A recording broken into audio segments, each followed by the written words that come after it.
So my name is Declan Wallace and I'm the CEO of Evolution, as Arthur has told you. So today I'm going to talk to you about modern metals construction in Ireland and certification. I'm going to throw a lot of information at you. Fairly quickly is my style. Lots of pictures, lots of graphics, so hopefully we'll keep it on time. I'll just keep track of my time here. Okay, so off we go. So Evolution, who we are. I'm just going to give you a brief introduction to what we do as well.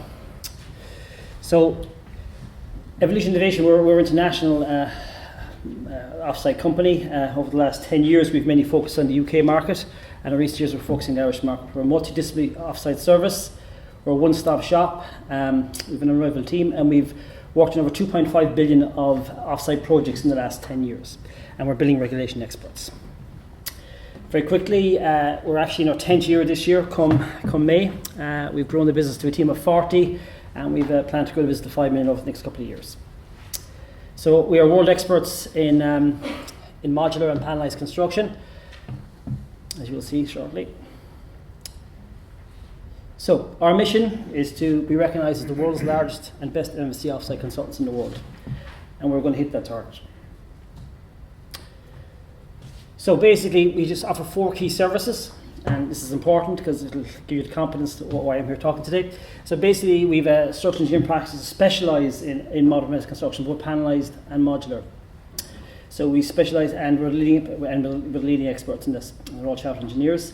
We've a full building physics team that has specialised mainly in off-site products, doing Y-value calculations, condensation risk, BREEAM, SAP, and EAP, and so forth. We have a quality engineering division that does all the FPCs for the factories. We're CE experts, declaration of performances, etc. And last but not least, we have a product development department. So we mainly work for off-site manufacturers. So we basically develop their products. So we're the foremost experts in the project management of testing, from fire, acoustics, durability. We also do third-party certification in both UK and Ireland. We do a lot of NSCI work. We actually work for NSCI separately as well.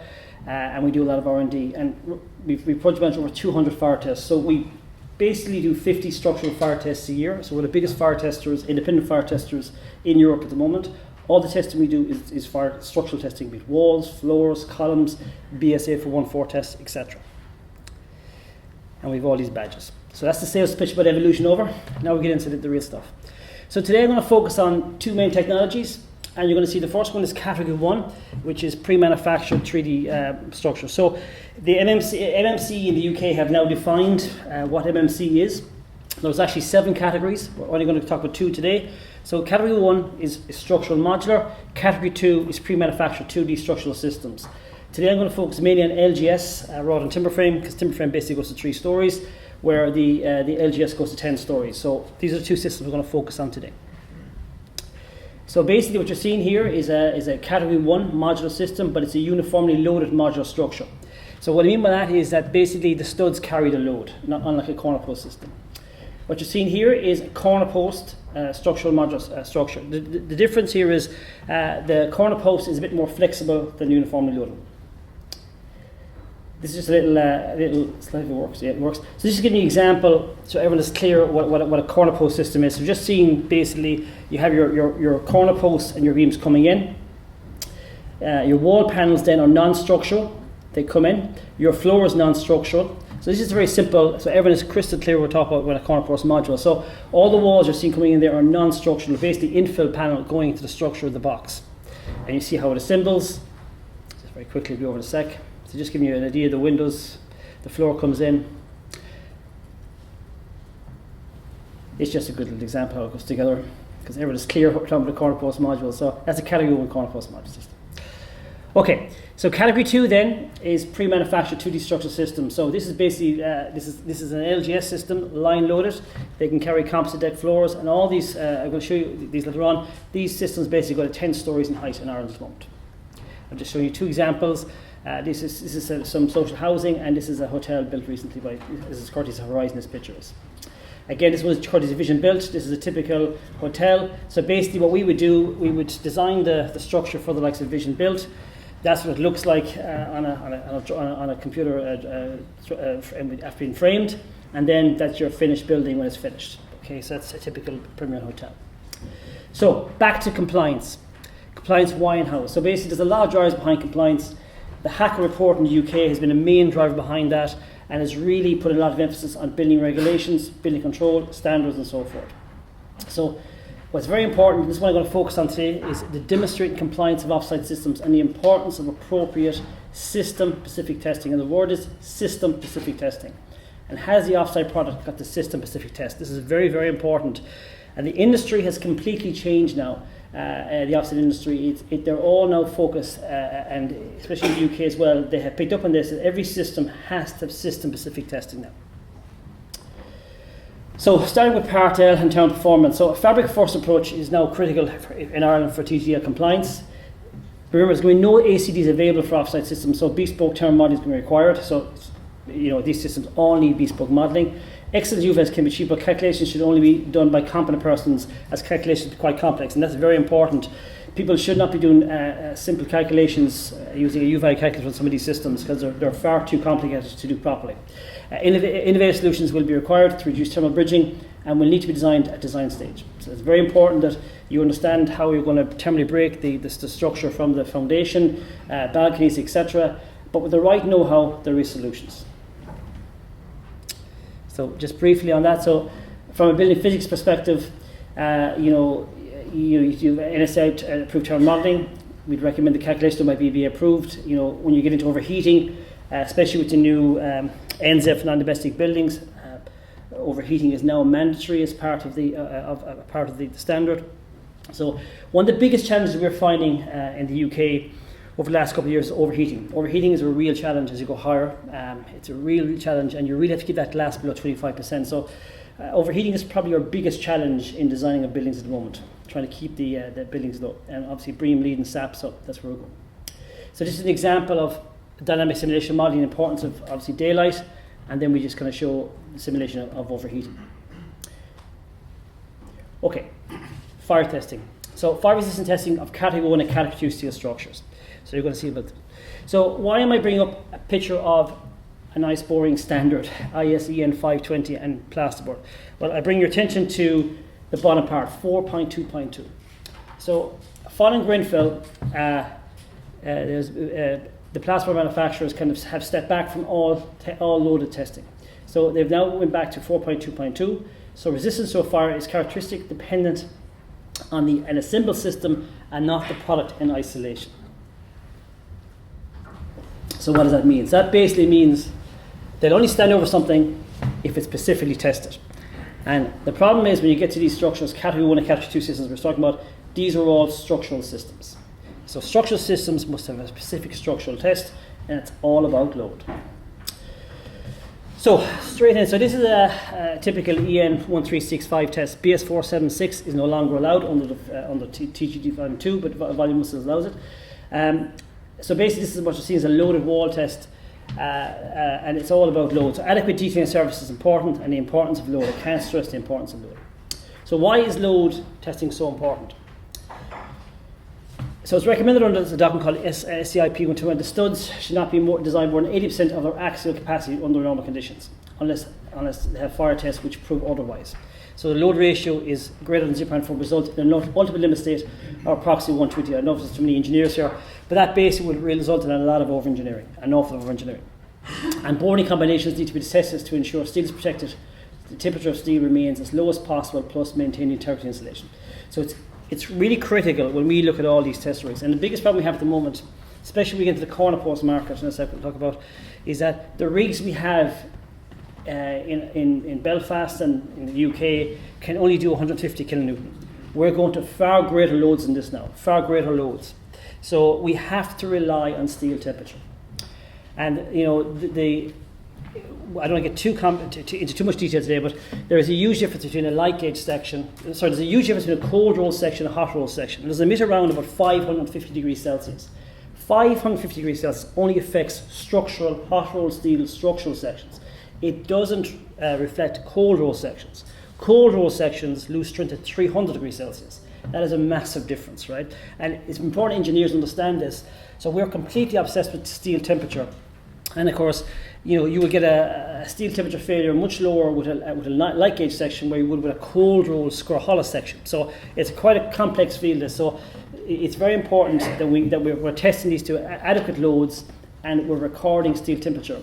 And this is why you need to be really specialised in this, because the standard doesn't deal with this. The standard tells you how to test a panel. So we special experience and we put in probably 50% more thermocouples than in the standard. And all we care about is steel and temperature. That's where it says we don't worry about passing temperature and insulation. All we worry about is steel temperature, because that's key to us. It's about encasing that steel. So steel is tested at approximately 50% load, and the fire limit state is 50% of the ultimate limit state load. Right, floors. There's a significant difference between floors and walls for testing floors. So the importance not to breach plasterboard protection in compartment floors is, unless fully fire stopped, probably fire is critical, right? So what's very important about load of floors is the several strategy is critical. The importance of keeping the boarding in place as gravity comes into place. So unlike a wall test, it's hanging on the side of the wall, it doesn't fall off. When it's hanging on a ceiling, the boards drop. So it's all about keeping those boards in place. And even though your boards might be fully intact, they'll eventually the screws will expand and the plastic and the boards will physically drop. So keeping those boards up is the biggest challenge. So failures generally cause the boards falling off as well as deflection, and failures generally by deflection. So once the boards fall off, the steel gets hot and basically you fail deflection, and it fails very quickly. It would fail roughly, once the boards fall, you're probably going to fail within 2 minutes. It's that quick. Some modular joist floors now, very interesting is with modular joist floors, they perform a lot better than a traditional constructive floor. The reason for that is, in a modular constructive floor, the ceiling to the module is an independent unloaded structure, because it's the floor of the module above that generally creates the structure. So because that ceiling is unloaded, it makes a massive difference. It's like having a shield in front of your floor. So modular floors in fire actually perform really, really good, really, really good. That's just an example. We always test to failure. It's important, and you should never stop a test. If it's a 30 or 60, 90, you test the destruction. Every single minute is critical for data afterwards.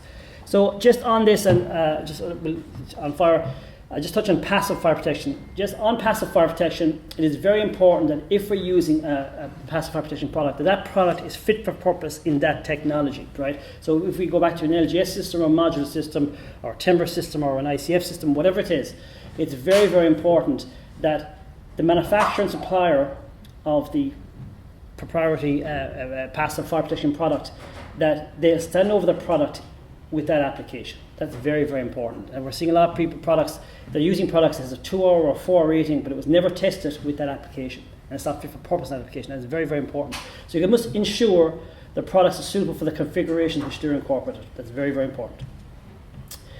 So loaded column tests, I know I'm throwing lots of standards here. So loaded column tests, so this is a different one. So applied passive fire to steam member. So this is a loaded column test. So when do you do a column test and when you do a panel test? So when the column is outside the line of the panel, it's a column.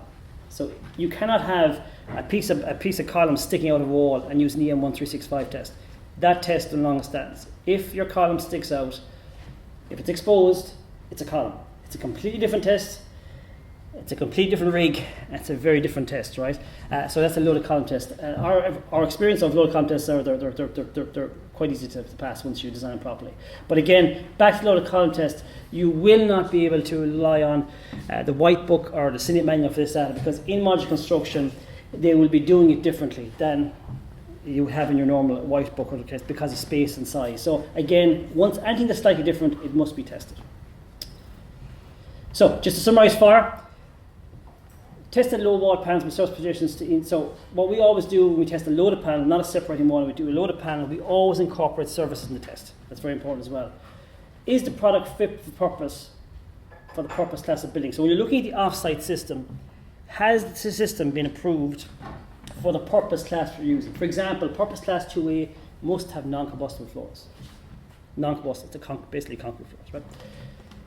This is very important. If you learn one thing today, meet with your local fire officer and building control at design stage to answer any questions they may have before you start the project. Do not assume that the manufacturer has the fire cert said it's a steel building, a modular building, or a timber building. If it hasn't, they'll pull you on that at the end to say your application was for a traditional building. You never mentioned it was a modular building. We're rejecting the building. The building is built. It's too late. That's very, very important. It's too late at construction stage. Quality management systems for sign-off of all fire stopping cavity barriers is critical at construction stage. I cannot emphasise how the world has changed since Grenfell. If you see what's going on in the big projects in London, every single fire stop is stamped, is pictured, is photographed. It's gone to that level now. It has to be done right. And what third-party certification does the system need? So just on sound testing and well testing. So acoustic performance is very, very important. So it's pretty important to carry out lab testing on these systems. So it's important that the systems using have proper lab testing, walls and floors. Airborne sound, designing offset systems to deal with CTR modular systems. Right? So basically what I'm saying here is, in the UK, I was on Party in the UK when we wrote Party, so we kept CTR out of Ireland when we wrote Party. That was a good thing. In the UK, there's a thing called CTR. It's a low frequency sound. It's very difficult for modular construction because it's based on mass weight, and it doesn't make the sound any better. It's just a very poor frequency. Impact sound is very important. So, offsite products for residential use can achieve minimum 5 dB. So when we're involved in developing products, we always work on the basis that the product is designed to be at least 5 dB better. DNTW, that's being tested on site, that achieves a minimum of 5 dB better. What's very important as well, I know there's architects or engineers here, or clients here, the PRS sector is keeping London going, and the PRS sector is probably going to keep Dublin going over the next couple of years with people buying properties. They will not take crap buildings. They are a much tougher client than anyone else. We're working on PRS in a minute. I cannot tell you, their employers' requirements are off the roof. I mean, I'm within a student accommodation building at the moment, and the internal sound requirements are equivalent to a 6-star hotel, not a 5-star hotel, a 6-star hotel. Every single building they want, it's a minimum 5 dB better.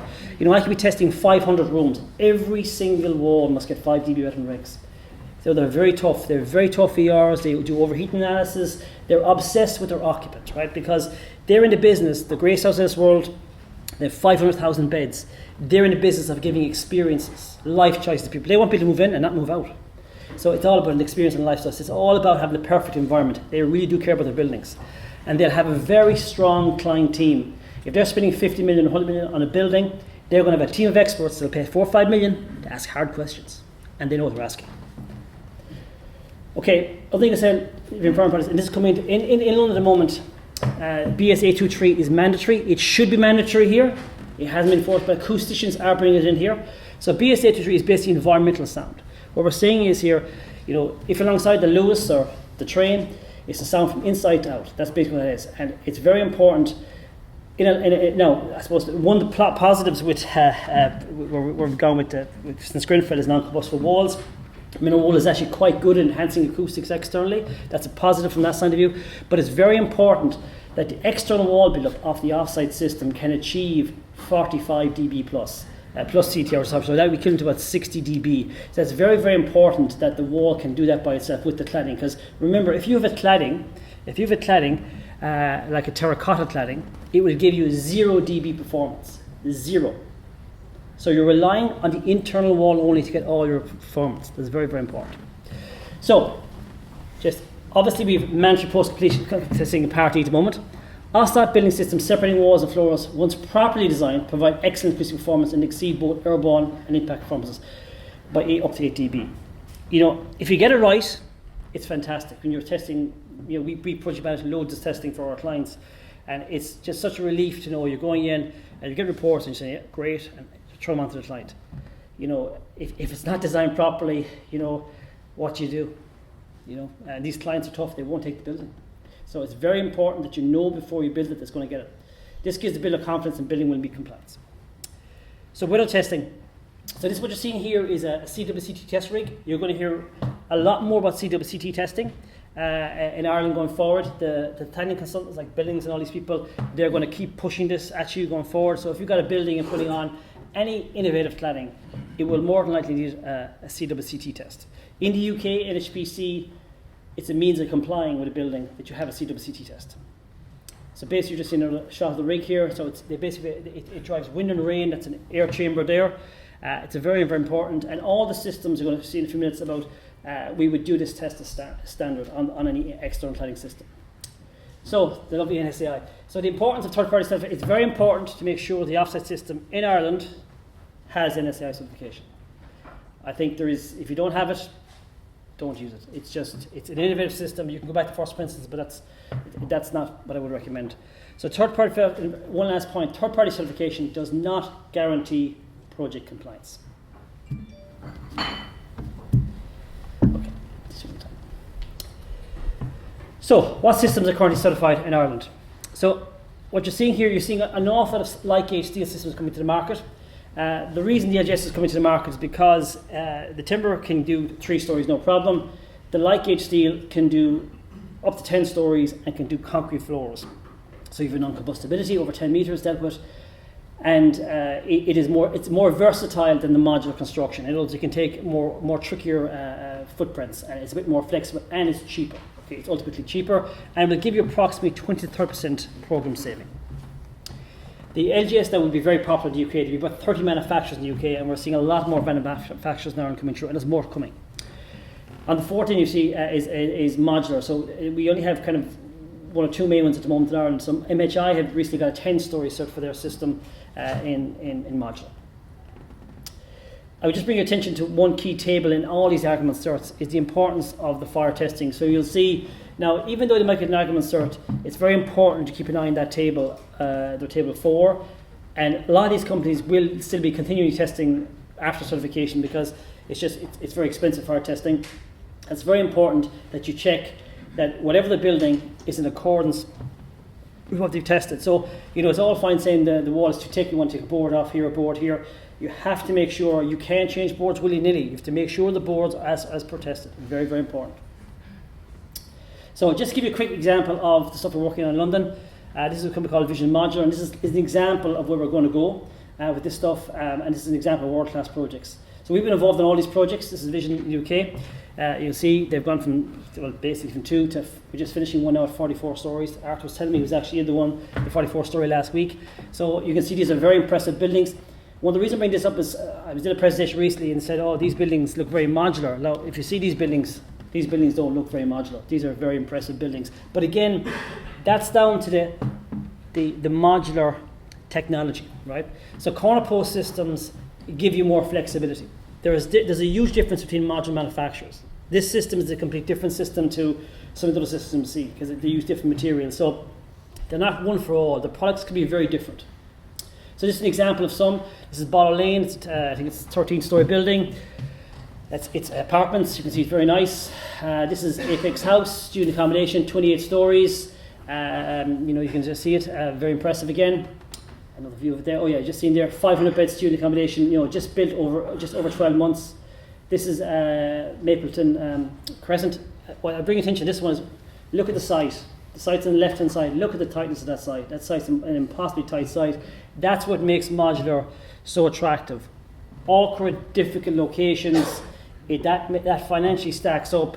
Double red lines. That's what really makes that building work. It probably not only you're getting a massive construction saving, but you're saving construction costs. So those kind of sites are the perfect sites. Again, you can just see the height of that building. It's 26 stories. Again, this is Croydon. It's the tallest modular building in the world, structural modular building in the world. You've just seen it there, like March, the cores. Slip form technology has really transformed high-rise modular construction because slip form gives you the accuracy and the tolerances you need. Before the cores were the nemesis. Now with the slip form technology, the cores can go ahead and you can keep up. So that's been a major game changer, slip form construction. So you've just seen the speed of that basically. And then that's a massive residential building, 379 apartments. And these are kind of blocks to kind of work on, huge blocks. Just on program, just give you an example of program. There's one in 15. But all these buildings you're seeing are all PRS driven. They're all rent driven, right? So because of that, the client there's a whole incentive to deliver on time. But look at that one. That one got planning in November. All the modules were dropped in by April. The building was handed over to that level at the bottom by August. Now that's incredible. And 2 11-story blocks on a double red line, a very awkward site again. So, what's come to the market in Ireland? Vision, unfortunately, don't supply Ireland. They might come back. So Mac Skystone is a new company, macro based in Dundrum. They're at a very advanced stage. They're going to have a 20-story modular system coming through, which is going to be a bit of another game changer to the Irish market. Again, just to give you an idea, it's kind of it's a dual system. They have a corner post system and they have a line loaded system. So it depends which, again, there'll be flexibility. Again, this will be a premium system, so it'll be pretty enough expensive. But again, it'll be focused more on the mid to high rise buildings. This is an interesting company called Carla Concrete. Again, they're due to get certification, I'd say, within the next 2 to 4 weeks. They're just internal approval at the moment. This is an interesting one. This is an LGS building with a precast concrete panel built into it in a factory. So this house comes with an external cladding in it, which is very unusual. They're concrete people, and they chose steel frame because the steel frame was able to do all the complexity internally, and they could do the precast outside. It's a very interesting product. Again, you'll see there we had to design in a water management system on the outside because NSCI and even Ireland, NHBC as well, we're not gone on true wall systems. If there is a true wall system, we do like water management systems, and the reason for that is if there's joints or something fails, then how can water get out? So that's kind of inherent in all these warranty providers. So it's just easier to incorporate. So that system has been designed to incorporate a water management system in it. So if water dig it into a window detail or a bad seal in a joint, that the water can get out. And again, that would have been fully CWCT tested, and we'd have CWCT tested properly, and then we would have drilled holes in it basically and forced water to make sure the water management system works. Again, another one's coming out in the next 2 weeks, 3 weeks is Glavlock. This is going to be for just for residential housing initially. It's a very innovative kind of product. What is it? It's not a timber frame, it's not a SIP, it's somewhere in between. It's kind of a Lego type system. It's clever, it's very good for tight sites, and it's just another way of doing one. You get an idea of that kind of system. Just gives an idea what it is. So you can just see it is a kind of counterbalancing system with the battens and stuff. This is another modular system coming to Ireland. This is due to certification now 2 or 3 weeks again. Ironically, they're all at the kind of final stages. This is actually a modular timber frame system, so up to 3 stories. Again, it's for housing, and it's going to be based in Limerick. And so basically, it's kind of a modular housing product. So it can be interesting to see how to do it, how it stacks up financially, all the rest of it. But yeah. That's coming. You get an idea of the kind of details there. This one now is Extra Space. So Extra Space, you were familiar with from their kind of cabin type office business. They've rebranded to ESS Modular, and they have a new plant and all the rest of it. And they're doing some nice jobs in London now in apartments. So they've rebranded because they're now offering a different product. They're now offering, and you're going to see a lot more of the cabin-based kind of manufacturers moving into this space, kind of maybe rebranding, and because the market, because they have the expertise, they have been doing modular for a long time. They're used to lifting and transporting modules. It's the right transition for those people to go into space, and they are the people you want to go into the space because they have been at it a while. They just have to understand that they need the right design teams, and they have to up-spec the product, and the client has to pay for it. That's very important. The client has to pay for it. Again, what you're going to see as well to complement, you're going to see these are products that are going to complement these products. So there's a number of render systems coming through now. So these render systems will be basically mineral wool systems. They'll be typically going on to LGS structural or modular or infill panel, and basically they'll be external render systems with water management cavities in them going on to there's a few of these going through in a site, project manager, a few of them going through. And they'll basically be fully tested, again, CWC tested and all the rest of it, and they'll be going on. And this will, they will have the 60-year design life. Now, they will be spec'd up, they will have stainless steel fixings, bits and pieces, but there will be external render systems going on with water management cavities going on to steel frame structures, be it modular or panelised, and they are coming very soon. Again, you're seeing this in like core installation. So there, again, this will complement 2 to 3 story buildings, this kind of raft system. Again, there's a place for this product too, with the right ground conditions. Remember, the dead load of these structures is significantly less than traditional construction. So that's where these raft systems really come into play. Again, the beauty of these kind of systems, this kind of system I like about it, is that thermal bridging is very good. When you're going to NZ and Y values, you're going to get very good Y values. So, I'm almost finished. So to conclude, you need to select the appropriate offset technology for each project. There is no one fits all. And that's very, very important. We've done a lot of work with a lot of tier ones, and you got to guys, you got to look at the project first, and then you pick the technology for the project. You don't say, I'm going to build it with this or build it with that, because even we could show you 4 modular manufacturers. And I could argue their products are 4 different products. They might all do corner post modules, but they might be all different corner post technologies because they have different capabilities. So it's important you set the appropriate offset for the project. Very important to select, depending on the size of your project, you have to get a step, but select an experienced and proven offset manufacturer that has delivered wildlife projects. That's very important. These things are not as straightforward as you think. Select a company and product that has a recognized independent process. So I just can't emphasize, it has to have certification. Ensure design teams are competent in the chosen offset technology and avoid cost over design and understand the importance of design freeze. So the competence of the experience of the team, I just can't drive that home enough. Yes, people have to learn, but let them come in and learn off more experienced people, but bring in the people that are doing it every day of the week. They know what they're doing. And care of such a product on site is critical.